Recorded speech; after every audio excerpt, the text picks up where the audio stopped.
Hi. It is 5:33. Welcome to Thursday Charla. Oh, Marce is going to hop on in just a second. This one's going to be a short one. Marce is a very popular person, and she's going to have to run real quick. Hi. Hey, Rania.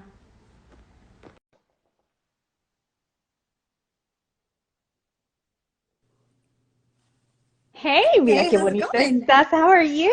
Good, thank you. Good. I'm at Nabil's right now. Oh, I was wondering. Oh, that looks beautiful. Yeah, Oh, honestly, it's a great place. Lots of like big windows and natural lighting, and so um I just did my makeup. Well, I guess you saw. I did I my saw, makeup. yeah, Hmm. yeah. Yeah. So, yeah. And I saw that we should share that fucking article because you sent it to me and I shared it with like two of my most outspoken friends and they were like, ah, and I was like, I know. Oh, I actually, know. I shared it with many people. That's a lie. I shared it with many people.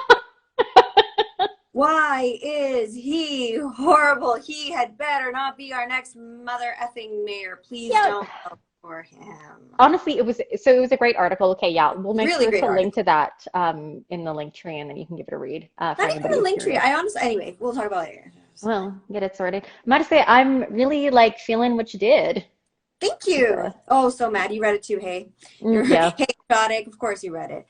Hmm. He's the worst.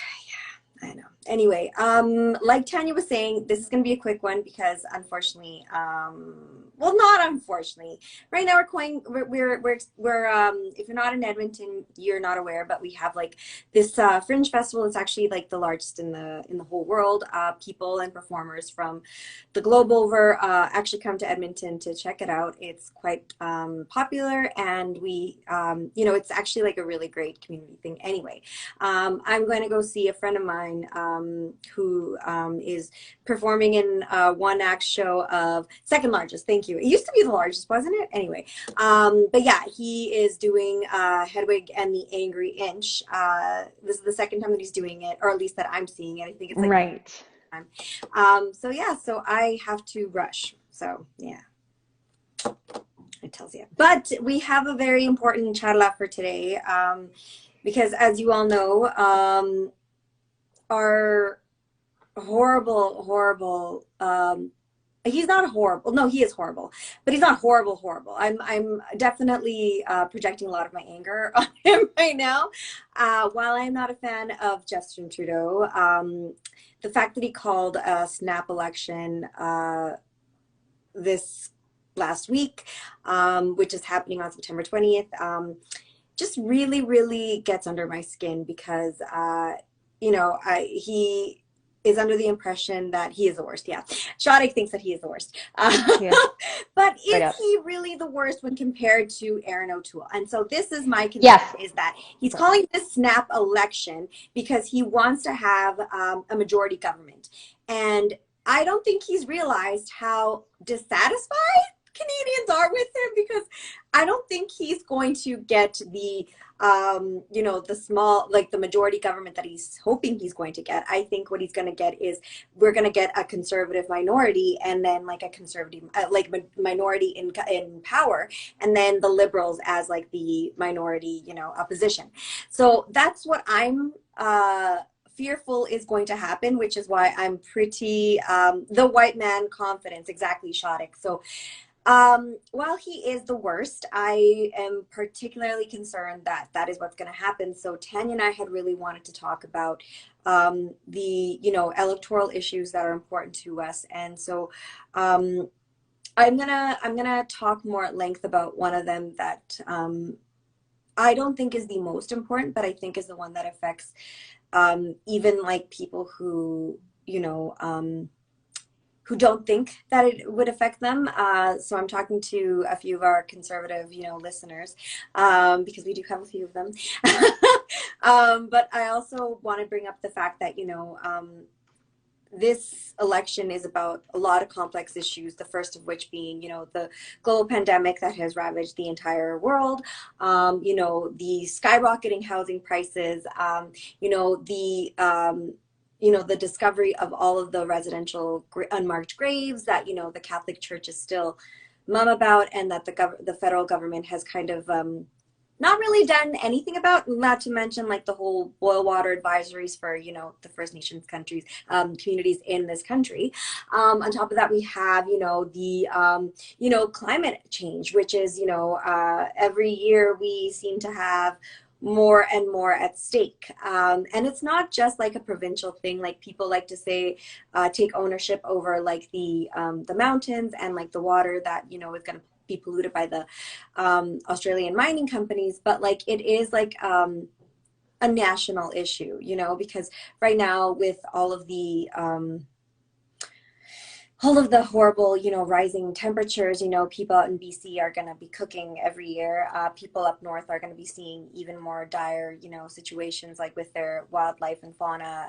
People out east are going to be seeing like rising water levels. And here in Alberta, we're going to be seeing, you know, more ravaging fires and all that stuff. So, like I said, there's a lot at stake with this election. Obviously, there's like racial equity and racial justice. There's also, you know, the military, like there are a lot of things. But I think for the purpose of the Charla, which is going to be shorter, I really wanted to mention those four, and I'll go into detail a little later. But obviously, Tanya, I'm going to turn it to you because, yes. No, this is great. I mean, for me, one of the things that I'm thinking about is how difficult it's going to be for voters who are located. So there are about 300 to 400 residents that have been evacuated in from their communities in BC due to the wildfires. And so it's like, you know, like this really, I mean, the wildfires are raging, and I mean, there are never going to be adequate supports for this kind of thing if we're not taking active measures to, you know, reduce the causes of some of these wildfires, right? And so there hasn't been enough legislation with regards to climate change, with regards to the climate change problem here in this country. And so, you know, that there's that, and it really bothers me that Justin Trudeau is hell bent on having this election that, like, and it's literally at all costs, right? He wants his majority government at all costs, but I don't think he's ready for the cost that it's actually going to have, because I don't think he's going to win that majority government, like you were saying. You know, the other thing too, one of the things that really concerns me. So Aaron O'Toole is quickly, he's quickly gaining momentum right now, and you know, it's really, really horrifying to me. I think it was back in December of 2020 that he was like, he was talking to Ryerson conservatives, Ryerson campus conservatives, about how to win a debate against liberals about residential schools, to pretend that, you know, white supremacy is not like the backbone of the conservative party in this country is, I mean, we're kidding ourselves, right? And it really, I mean, it's the backbone of this democracy, right? If we can call it that. What's up, Nana? Like, to be honest, of this country, but yeah, yes. it is. Yeah, absolutely. And so, like, you know, you were talking about the boil advisory in so many First Nations communities. You know, I don't expect that that is going to be a priority for this conservative government. I have no reason to believe that, right? I have no reason to believe that, hey, Brad, I have no reason to believe that the conservative government cares about Indigenous people, and you know, Aaron O'Toole has never given me a reason to think that. So that's a big concern. You know, the other thing is, you know, Aaron O'Toole is still relying on these like old school populist tactics. He's really trying to sell himself, you know, as someone who identifies with the working class. And so I don't know if you guys saw this like ad that came out where he's like, he's posing like Mr. Clean, you know, with like his little t-shirt on. He's like, and it's like this is not the cover of a men's health magazine. Like, what are you doing? But it's part of this like tactic to make himself seem like more relatable and stuff. But I'm just like, you are not an everyman. Like, sit down. So anyway, those are just kind of. Did you hear what he said recently today, that he is pro-choice? I did hear that, and I'm like, ¿en qué planeta? Exactly. Buddy. Yeah. But let's be real, he will woo some people over with that new stance, because a lot of people will not will not do the research necessary to see what the reality is or what the truth is. And that is the thing. And unfortunately, with a snap election comes, I think, a lot of snap decisions. So I'm very fearful that people will not do the due diligence that they would ordinarily do if there was like a lead up to like an election, where it wouldn't have been called so quickly. I think that when there is more time to prepare ourselves mentally, emotionally, obviously, research wise, I think that that's when we have more of an informed decision, but unfortunately, I think a lot of people are going to be voting with their gut, which is fine. But the thing is, sometimes our gut is not like what's at stake for you. Maybe is not. Maybe think it through. Maybe it's not the gut. Maybe it's not the gut so much as like it's like their first instinct. And like while I respect that, I really do want people to be a little bit more careful and a little bit more measured when they're making these really hard decisions. But anyway, this is just my opinion. Anyway, Tanya, what do you think about that? What do you think is going to be the outcome of the snap election? You know, I'm really, really worried when I look at some of the polls and I see how much support like this conservative government actually has. Um, I think one of the issues here is that without a majority, the Liberal government hasn't been very effective at pushing through any major policy. So there hasn't been the same kind of traction that Trudeau might have needed another time to successfully win this election. And the stuff is going to come back up. I mean, in 2019, one of the challenges that he faced was the surfacing of these blackface. The pictures of him wearing blackface. There's many, many, many fucking scandals. Like the fucking asshole. I'm sorry, but he is so motherfucking corrupt. Like his fucking cabinet is always involved in some scandal. I Like, know. Yes. and so I'm like, you think people are gonna forget about this? Like people remember the shit that you do, buddy, or that your cabinet does. So of course, like his unethical behavior is going to cost him. Like, Se lo van a comer. Se lo I van a comer. know. I know. Like they're gonna eat him alive. Yeah, no, Fuck. he's an idiot. Like, Anyway, I, Yagmeet Singh was in the city today. I got a call. oh, Okay, so I was saying earlier, was I he's was doing my back in make. the city because wasn't he in the city like 2 weeks ago or something? Yeah, he was just here. Yeah, so he's like Oh, campaigning hard in Alberta. oh, good, because I love him. I know he's problematic, and I know that he's not without his flaws, but I really do love the man. Like I said, he's not perfect, but Yeah, and I think it's also really important to remember that we can't be putting politicians on a pedestal, so we oh, have to like really acknowledge all of the harm that they cause. like just Having said forgot that, about you. I like him too. Yeah. I like him. But one of the things that like really worries Endorsement. me, Sorry, just we're not endorsing. Just yeah, saying. one of the things that also really worries me, to kind of circle back to Aaron O'Toole, is the fact that like his support is literally highest among everyone's like, oh, I'm actually quite surprised that his support is highest among like wealthy Canadians. I'm like, are you? What he's doing, so some of the tactics that he's relying on right now, also that is, proving to resonate with some of the more working class voters, that his support is also quite high, and is that, he's pushing this idea that like, we need less government intervention, smaller government, that kind of thing. And I'm just like, literally nobody remembers like the housing crisis of 2008 all of a sudden. And that's because we didn't have sufficient legislation in place that would protect like middle and working class Canadians, And it's right? amazing you're talking about the housing crisis because that's what I want to talk about. That was what my like emphasis has been on because like I said, it affects everybody. Like right now, the houseless population in Edmonton is at its highest because of all of the financial, straits that were created with the pandemic. And, housing prices are only going up. There's not affordable housing, not just to rent, but also to buy. So if you're a prospective buyer, the market is so unfriendly for you. It is Yeah. really, really, what's the word that I'm looking for? It's very, it's very, very favorable for those of you who have property and are trying to get rid of it. But for those of you who are trying to actually get into, housing, it's only gonna get worse, buddies, you know. And so like you were saying, it's hilarious. I think a lot of people are short-sighted and they don't realize how a conservative government will always be in favor of the top, you know, top creme de la creme, the richest Canadians. Sellers market, yes, Nina. Yeah, sorry, I get Well, distracted. you know, so I'm actually super worried about this. I, sorry, I'm also sitting in like a very awkward position. Oh, Oh, um, so, so the Liberal government has um, been working on a number of projects with various municipalities across the country to help reduce the houseless population. Um, and all of that is good and well. The problem is that so many of these programs also rely really heavily on donations and on charity and on philanthropy. The government isn't making contributions to programs that aren't already heavily reliant on donors.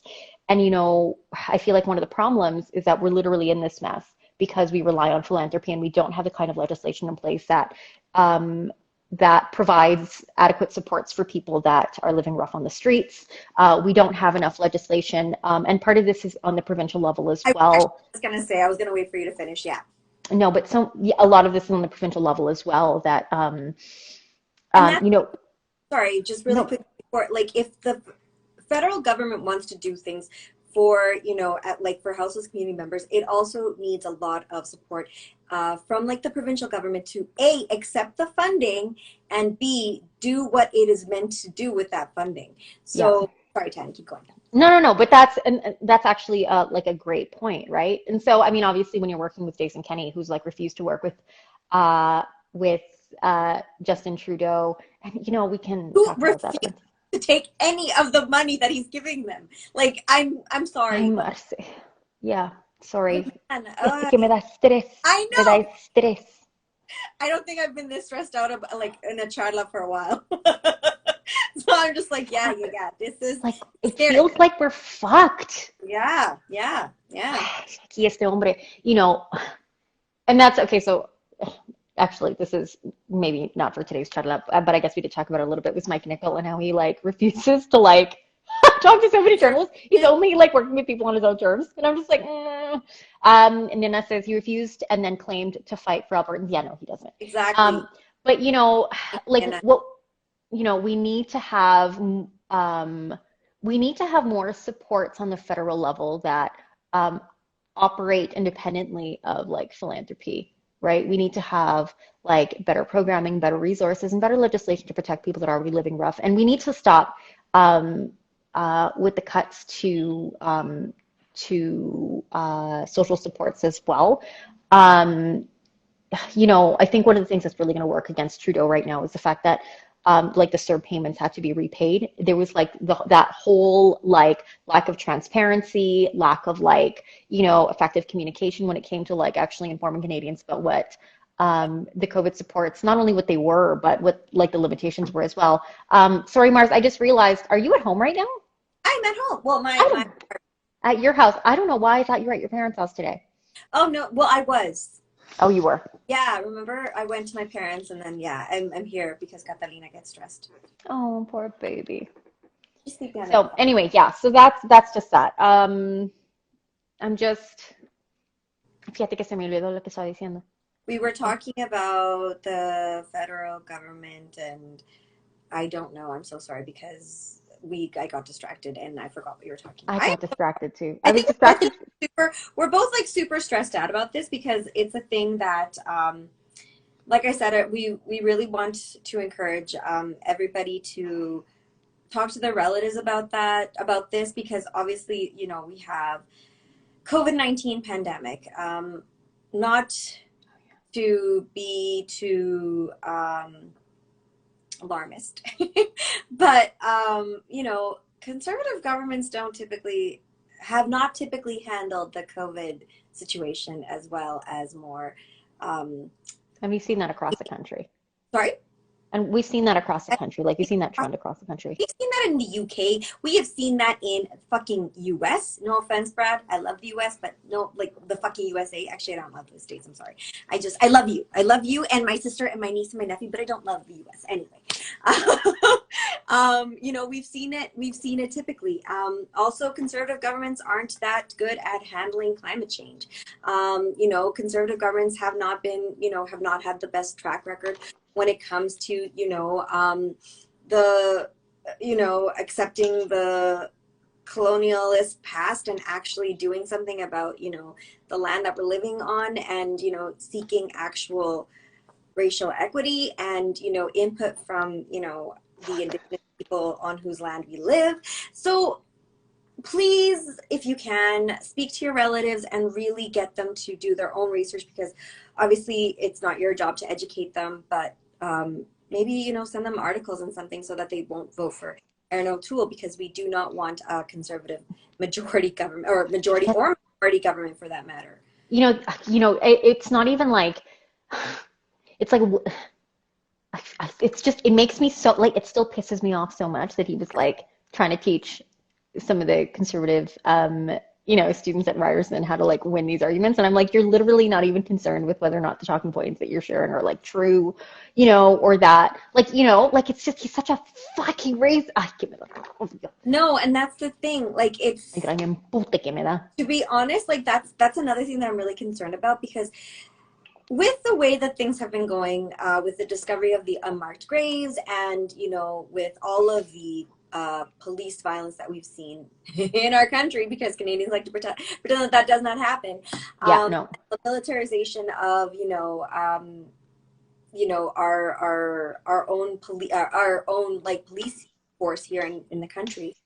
It is very terrifying to think of what would happen if we had federal government in power who is more aligned with those kind of militaristic and, kind of punitive and, I guess, averse to PC culture, because there's this aversion that when you talk about racial equity and when you talk about, gender equality, that you're too concerned with being politically correct. And that's not the point. The point is not that you're concerned with being politically correct. The point is that you're trying to make life more sustainable and make life endurable and livable for those people who do not have the privilege of the, white people of this country.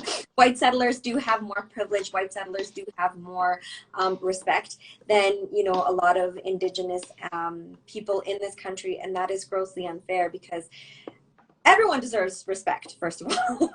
But the fact that people feel entitled to mistreat or abuse people whose land we're on when they are, settlers themselves, it really gets under my skin, because it is one thing to be a racist, but it's one thing to be racist to somebody on whose home you're standing, And I find that my mom always says this, that the first thing that we learn as immigrants is to look down on indigenous people, and that is a sad reality.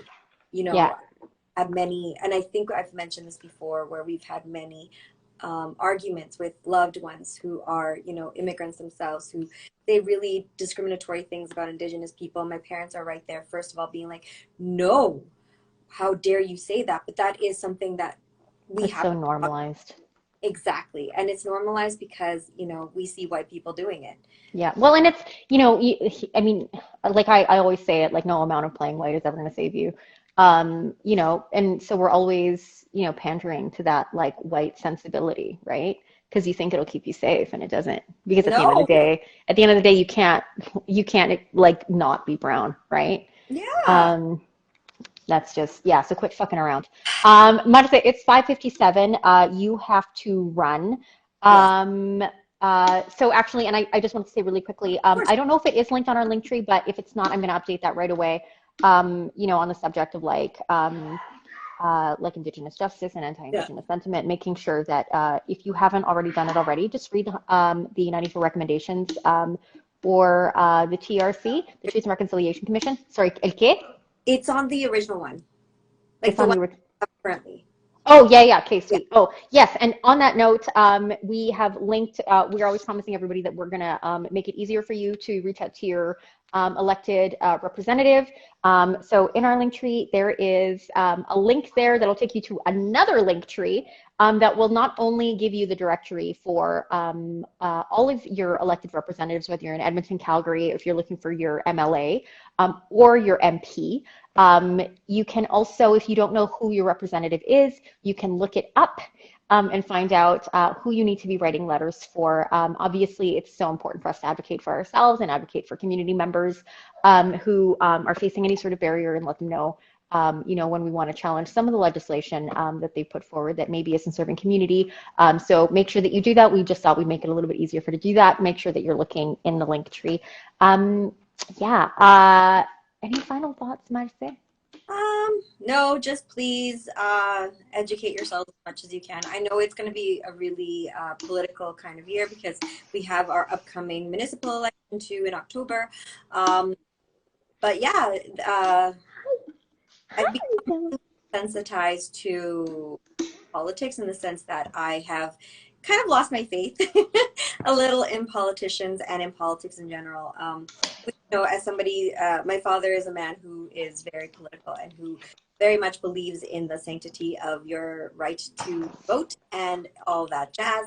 So he's kind of heartbroken that I've lost my faith. But honestly, the system is broken, the only way to really fix it is to educate yourself and to advocate for people and use your voice.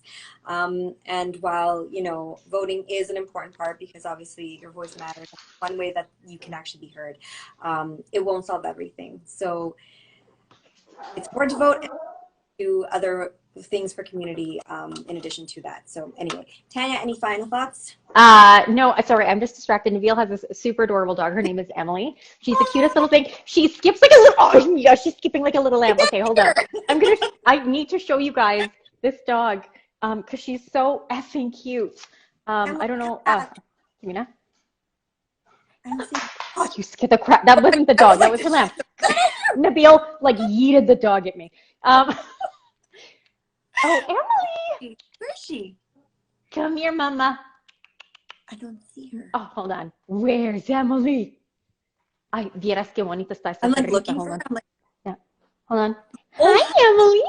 Oh, hello. People name. Oh, she's skipping. Oh, she literally skips across the room, and I don't know why she likes me so much, but she does. She thinks She likes I you am. because you're a good person. Good people always. Oh, like, so, you want to see? Hello. Oh my. Oh my God, I love her. She's so cute. Hold on. Go get it. Go get your toy. Go get your toy. Go get your toy. Go get your toy. She's so cute. Go get your toy. Oh, no. Anyway, she's so cute. She is so sweet. I love her so much. Anyway, Marce, I know you have to run, so I will let you go. Everybody, thank you for tuning into Thursday Charla. As always, if you have any thoughts or any comments, make sure that you message us, and we'll hopefully talk to you soon. Okay. Yes, thank you everyone for tuning in. We really love you guys, and we really appreciate the fact that you guys always carve times out of your busy days to check us out and to tune in. So thank you. Yeah. Have a great day, everyone. Okay. Bye. Bye.